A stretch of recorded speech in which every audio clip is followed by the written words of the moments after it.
Hi students, we're going to be focused on exercise 1B, Illustrator, in the first module of CIS 127. This is a little tutorial. I want you to launch Illustrator, and very similar to Adobe Photoshop, you have the options to create a new document or open an existing document. Existing documents will be located down here. Of course, you can kind of walk through and find the one that you may be last opened. So I'm going to go ahead and have you all do a create new. Of course, you can learn too, which is ding, ding, ding, very important for people to know if they're trying to find a way to do something. It's easy to gather or have Illustrator take you right to the specific tutorial that you need. Okay, so we're going to go ahead and just within this new document menu, we're going to choose, the instructions say to choose a print document. And then we're going to name this file. We want to name this as last name, my last name. It'll be your last name when you save it. And then you're going to do Ex1b. And then you'll just let it default. It will add the extension, which is .ai afterwards. We're going to set the width to 3. Make sure it says inches. I prefer working in inches. You will too, especially in Illustrator. And then the height, 3. The orientation should be set to landscape. Again, this is portrait. You hover, should tell you landscape. If not, just click on the one that looks more like a landscape, if it lets us. But because we entered in 3 by 3, which is a square, it's probably not letting us at all, which is just fine. Whatever orientation it allows you to do, like if I had 3 by 5, then it'll let me do the orientation. Here, I'm going to go ahead and do 3 by 3 and just let it default. Okay, the orientation is going to be ambivalent. I'll have to take that off the instructions. Artboards, we're going to add 3 artboards for this particular one. And the bleed. A bleed is really important for print documents. You rarely ever need them, if ever, that I know of, if you're doing like a digital ad of sorts. So height.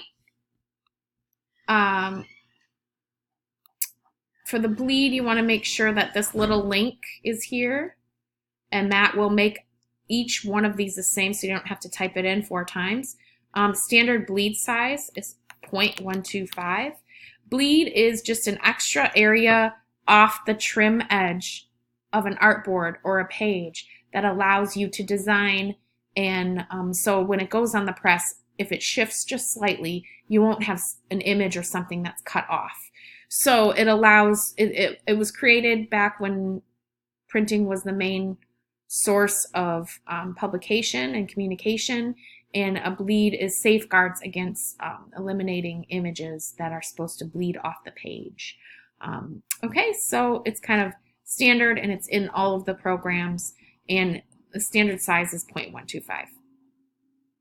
Okay, advanced options down here, we really don't need to touch any of these. A lot of times I just leave them alone. You can get RGB even once you're in the program, but RGB, digital, CMYK, 4-color process, cyan, magenta, yellow, black is for print most often.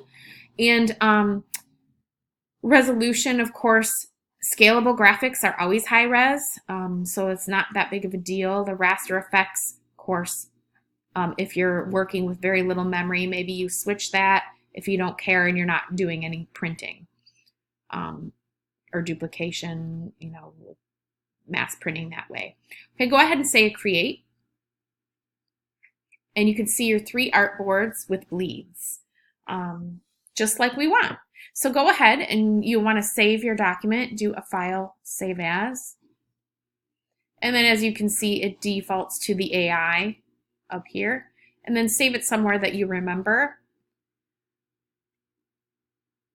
And when you go into the save window, just let it default and say okay.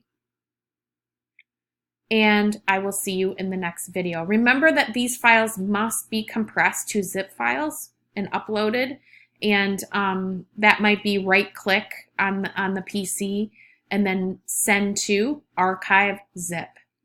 Make sure it's a zip file for me. If you're on the Mac, you're going to do select the loose file wherever it's located and then do a file compress. Okay?